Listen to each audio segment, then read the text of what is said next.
ಎಷ್ಟು ಹೇಳಿದ್ರು ನೀವು? ಅಷ್ಟೇ ಅಂತಲ್ಲ ಹೇಳಿದ್ದು. 500 ಹೇಳಿಲ್ಲ, 5,000 ಹೇಳಿ, 500 ಹೇಳಿಲ್ಲ.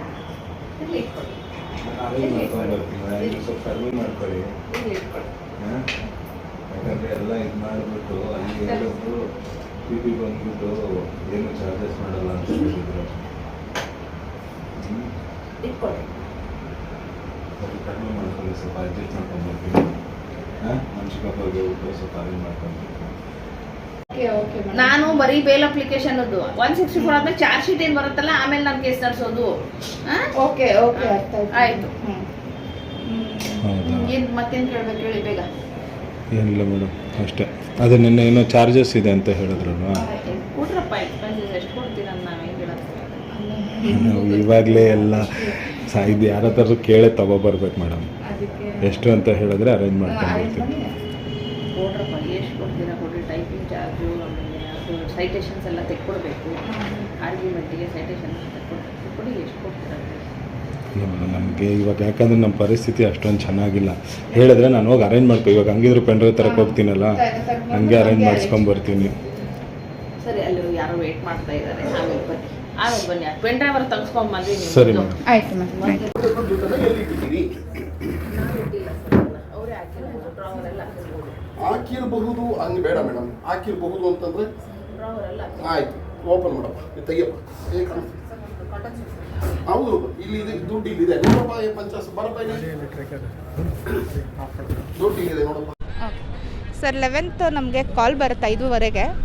5:15 ಕಾಲ್ ಇದು ನಾನು PP ಮಾತಾಡ್ತಿರೋದು ಕೇಸ್ ವಿಚಾರದಲ್ಲಿ ಕೋರ್ಟಿಗೆ ಬರಬೇಕಾಗತ್ತೆ, ಅಲ್ಲಿ ಬನ್ನಿ ಅಂತ ಕರೀತಾರೆ ಮೇಡಮು. ಸರಿ, ನಾವು ಇದು ಕೇಸ್ ವಿಚಾರ ಅಲ್ವಾ, PP ಅಂದರೆ ಅಷ್ಟು ನಮಗೆ ಮಾಹಿತಿ ಕ್ಲಿಯರಾಗಿ ಗೊತ್ತಿರಲ್ಲ. ಸರಿ, ಹೋಗ್ತೀವಿ. ಆಮೇಲೆ ಗೊತ್ತಾಗುತ್ತೆ PP ಅಂದರೆ ಗೌರ್ಮೆಂಟ್ ಕಡೆಯಿಂದ ನಮಗೆ ಕೊಡೋ ಒಂದು ಲಾಯರ್ ಅಂತ ಗೊತ್ತಾಗುತ್ತೆ. ಸೊ ಅವಾಗ ಸ್ವಲ್ಪ ನೆಮ್ಮದಿ ಆಗುತ್ತೆ. ಓಕೆ, ಗೌರ್ಮೆಂಟ್ ಕಡೆಯಿಂದ ನಮ್ಗೆ ಲಾಯರ್ ಕೊಡ್ತಿದ್ದಾರೆ ಅಂದರೆ ನಮ್ಗೆ ನ್ಯಾಯ ಸಿಗುತ್ತೆ ಅಂದ್ಬಿಟ್ಟು ನಾವು ಸ್ವಲ್ಪ ನೆಮ್ಮದಿಯಾಗಿರ್ತೀವಿ. ಮಾತಾಡ್ತಾ ನಾನು ಅವ್ರಿಗೆ ನನಗೆ ಏನಾಗಿದೆ ಅದನ್ನು ಹೇಳ್ಕೊಳಕ್ಕೆ ಹೋಗ್ತೀನಿ. ಬಟ್ ಅವರು ತಡೀತಾರೆ ನನ್ನನ್ನು. FIR ಆಲ್ರೆಡಿ ನಾನೆಲ್ಲ ಓದಿದ್ದೀನಿ. ಕತೆ ಎಲ್ಲ ಏನು ಹೇಳ್ಬೇಡಕ್ಕೆ ಬರಬೇಡ ನೀನು. ಏನು ಫೈನಾನ್ಷಿಯಲ್ ಮ್ಯಾಟರ್ ಇದೆಯೋ, ಬರೀ ದುಡ್ಡಿನ ವಿಷಯ ಫೈನಾನ್ಷಿಯಲ್ ಮ್ಯಾಟ್ರ್ ಬಿಟ್ಟು ನನ್ನ ಕೇಸಿನ ವಿಚಾರದ ಬಗ್ಗೆ ಅವರು ತಿಳ್ಕೊಳೋಕ್ಕೆ ರೆಡಿನೇ ಇರೋದಿಲ್ಲ. ಈ ಥರ ಆಗಿದೆ ಅಂತ ಹೇಳ್ಕೊಳಕ್ಕೂ ಅವರು ಟೈಮ್ ಕೊಡೋದಿಲ್ಲ. ಆಮೇಲೆ ನಮ್ಗೆ ಅನುಮಾನ ಬರುತ್ತೆ. ಓಕೆ, ಏನಾದರೂ ಡಿಮ್ಯಾಂಡ್ ಮಾಡ್ಬೋದು. ಸರಿ, ನೋಡೋಣ ಅಂದ್ಬಿಟ್ಟು ಸುಮ್ಮನೆ ಆಗೋಗ್ತೀವಿ. ನೆಕ್ಸ್ಟ್ ಡೇ ಮತ್ತೆ ಹೋಗಿರ್ತೀವಿ ಕೋರ್ಟಿಗೆ, ಭೇಟಿ ಆಗ್ತೀವಿ. ಅವರು ಏನೇನು ಎವಿಡೆನ್ಸ್ ಇದೆ ಕೊಡಿ ಅಂತ ಹೇಳ್ತಾರೆ. ಸರಿ, ಈ ಪಾಯಿಂಟಿಗೆ ಏನು ಎವಿಡೆನ್ಸ್ ಇದೆ ಅದನ್ನು ನಾವು ಸಬ್ಮಿಟ್ ಮಾಡ್ತೀವಿ. ಮಾಡಿಬಿಟ್ಟು ಅವರು ಎಕ್ಸ್ಪೆನ್ಸಸಲ್ಲಿ ಕೊಟ್ಟೇ ಇಲ್ಲ ಅಂತ ಕೇಳ್ತಾರೆ.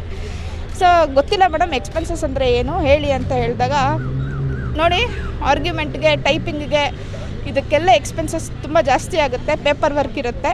ಸೊ ನೀವು ಎಕ್ಸ್ಪೆನ್ಸಸ್ ನನಗೆ ಪೇ ಮಾಡಲೇಬೇಕು ಅಂತ ಹೇಳ್ತಾರೆ. ಸೊ ನಮಗದು ಅರ್ಥ ಆಗ್ತಿರಲ್ಲ ಏನು ಅಂದ್ಬಿಟ್ಟು. ಸೊ ನನ್ನನ್ನು ಆಚೆ ಕಳಿಸ್ಬಿಟ್ಟು ಅವ್ರು ನಮ್ಮ ಹಸ್ಬೆಂಡ್ ಹತ್ರ ಮಾತಾಡಿರ್ತಾರೆ, ಏನು ಯಾವ ರೀತಿ ಅಂತ ಎಲ್ಲ ಮಾತಾಡಿರ್ತಾರೆ.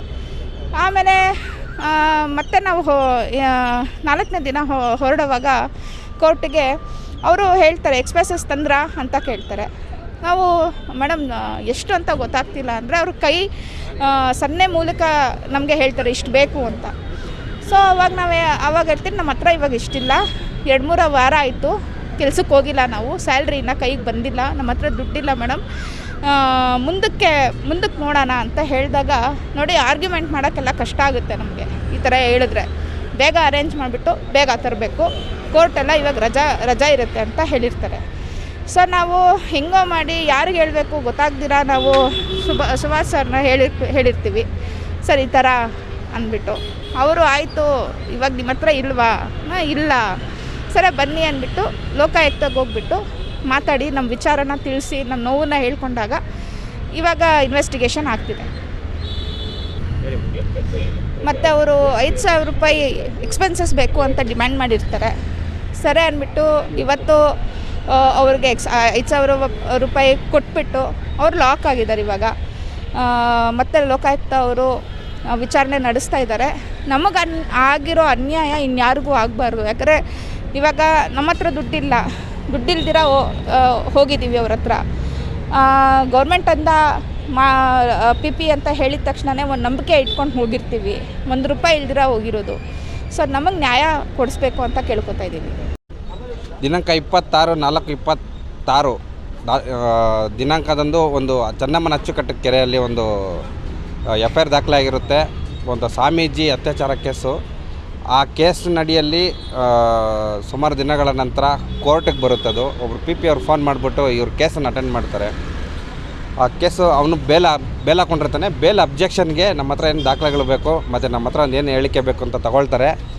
ಆ ಬೇಲ್ ಅಬ್ಜೆಕ್ಷನ್ಗೆ PP ಅವರು, ಗೌರ್ಮೆಂಟ್ PP ಅವರು ಸಂಬಂಧಪಟ್ಟಾಗೆ ಅವರು ಒಂದು 5,000 ರೂಪಾಯಿನ ಲಂಚ ಹಣ ಡಿಮ್ಯಾಂಡ್ ಮಾಡಿರ್ತಾರೆ. ಯಾವ ರೀತಿ ಅಂತಂದರೆ, ನಿಮ್ಮ ಕೇಸನ್ನ ನಾವು ಟೇಕ್ ಓವರ್ ಮಾಡಬೇಕಾದ್ರೆ 5,000 ರೂಪಾಯಿ ಕೊಡಿ ಅಂತ.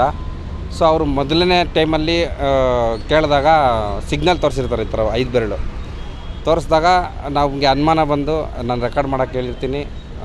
ಈ ಕೇಸಲ್ಲಿ ನೊಂದಿರೋಂತಹ ಮಹಿಳೆ ಮತ್ತು ಅವರ ಯಜಮಾನರು ಹೋಗಿ ಅದನ್ನು ವೀಡಿಯೋ ರೆಕಾರ್ಡ್ ಮಾಡಿರ್ತಾರೆ. 500 ರೂಪಾಯಿ ಕೊಡೋಕೆ ಹೋಗಿದ್ದಕ್ಕೆ ಬೇಡ ನಮ್ಗೆ 500 ರೂಪಾಯಿ, ನಾನು ಹೇಳಿದ್ದು ನಾನು 5,000 ರೂಪಾಯಿ ಅಂತ ಒಂದು 5,000 ರೂಪಾಯಿ ಡಿಮ್ಯಾಂಡ್ ಮಾಡ್ತಾರೆ. ಆ ಡಿಮ್ಯಾಂಡನ್ನು ಮಾಡಿರೋದ್ರಿಂದ ಇವ್ರಿಗೆ ಲಂಚ ಹಣ ಕೊಡೋದಕ್ಕೆ ಇಷ್ಟ ಆಗಿರೋದ್ರಿಲ್ಲ. ಆದ್ದರಿಂದ ಅದನ್ನು ಲೋಕಾಯುಕ್ತ ಕಂಪ್ಲೇಂಟ್ ಕೊಟ್ಟಿರ್ತೀವಿ. ಆ ಕಂಪ್ಲೇಂಟ್ ಆಧಾರದ ಮೇಲೆ 10 ದಿನಗಳ ಹಿಂದೆ ಅದು FIR ಆಗಿರುತ್ತೆ.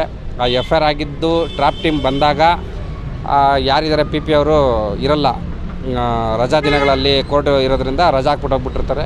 ತದನಂತರ ಇವತ್ತು 1ನೇ ತಾರೀಕು ಇವತ್ತು ಬಂದಿರ್ತಾರೆ. ಬಂದಿದ್ದ ತಕ್ಷಣ ಬೆಳ್ಳಂಬೆಳಿಗ್ಗೆ 11 ಗಂಟೆಗೆ ಅವರು ಕೋರ್ಟ್ ಅಟೆಂಡ್ ಮಾಡಿದ ತಕ್ಷಣ ಬಂದಿದ್ದೆ 5,000 ರೂಪಾಯಿ ಲಂಚ ಹಣ ಪಡೆದಿರ್ತಾರೆ. DYSP Mathew sir and SP Devaraj sir ಅವರ ನೇತೃತ್ವದಲ್ಲಿ ಟ್ರಾಪ್ ಸಕ್ಸಸ್ ಆಗಿದ್ದೆ.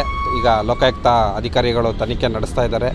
ಈ ಮೂಲಕ ನಾನು ಹೇಳೋದೇನಂತಂದರೆ, ಯಾವ ಕೇಸಲ್ಲಿ ದುಡ್ಡು ತಗೋಬೇಕು ಅನ್ನೋದನ್ನು ಗೊತ್ತಾಗ್ದಿರ, ಈ ಗೊತ್ತಿಲ್ದಿರೋನೋ ಈ ರೀತಿ ಲಂಚ ಹಣಗಳನ್ನ ಪಡಿತಾ ಇರ್ತಾರೆ. ಈ ಥರ ಟ್ರಾಪ್ ಆಗ್ತಾ ಇರ್ತದೆ.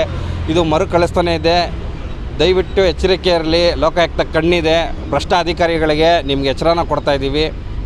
ದಯವಿಟ್ಟು ಯಾವ ಕೇಸಲ್ಲಿ ದುಡ್ಡು ತಗೋಬೇಕು, ದುಡ್ಡು ತಗೋಬಾರ್ದು, ಪ್ರೀತಿ ವಿಶ್ವಾಸ ಯಾವ ಥರ ಗಳಿಸ್ಕೋಬೇಕು ಸಾರ್ವಜನಿಕರಲ್ಲಿ ಅದು ಕೂಡ ಗೊತ್ತಿಲ್ಲದೆ ಈ ಥರ ಡಿಮ್ಯಾಂಡ್ ಮಾಡಿ ದುಡ್ಡು ಕೊಟ್ಟರೆ ಬೇಲ್ಗಳು ರಿಜೆಕ್ಟ್ ಆಗೋದು. ಒಂದು ರೇಪ್ ಕೇಸು ಮಾಡಿರೋಂತಹ ಅಪೋಸಿಟ್ ವ್ಯಕ್ತಿಗೆ ಸಪೋರ್ಟ್ ಮಾಡೋ ರೀತಿ ಇವರು 5,000 10,000 ಥರ ಲಂಚ ಹಣ ತೊಗೊಂಡು ಅವ್ರಿಗೂ ಎವಿಡೆನ್ಸ್ಗಳು ಕೊಟ್ಟು ಬೇಲ್ಗೆ ಸಪೋರ್ಟ್ ಮಾಡೋಂಥ ಇಂಥ ಅಧಿಕಾರಿಗಳು ಮತ್ತು ಸಂಬಂಧಪಟ್ಟ ಯಾವತ್ತು ನ್ಯಾಯ ಅಂತ ಬಂದರೆ ನ್ಯಾಯಾಲಯದಲ್ಲೇ ನ್ಯಾಯ ಸಿಗುತ್ತೆ ಅನ್ನೋ ಒಂದು ನಂಬಿಕೆ ಇದೆ. ಆ ನಂಬಿಕೆನ ಹೊಡೆದಾಕಂಥ ಇಂಥ ಅಧಿಕಾರಿಗಳು ವಿರುದ್ಧವಾಗಿ ಎತ್ತಿರುವಂತಹ ಈ ಲಂಚ ಆರೋಪ ಮತ್ತು ಈ ಟ್ರಾಪು ಇದನ್ನು ಗಂಭೀರವಾಗಿ ಪರಿಗಣಿಸಿ ಇಂಥ ವ್ಯಕ್ತಿಗಳಿಗೆ ಇಂಥ ಹುದ್ದೆಗಳನ್ನ ಕೊಡಬಾರ್ದಂತ ಈ ಮೂಲಕ ನಾನು ಕೇಳ್ಕೊತೀನಿ. ಧನ್ಯವಾದಗಳು. ಸುಭಾಷ್ ಎಸ್, ಸಾಮಾಜಿಕ ಹೋರಾಟಗಾರರು.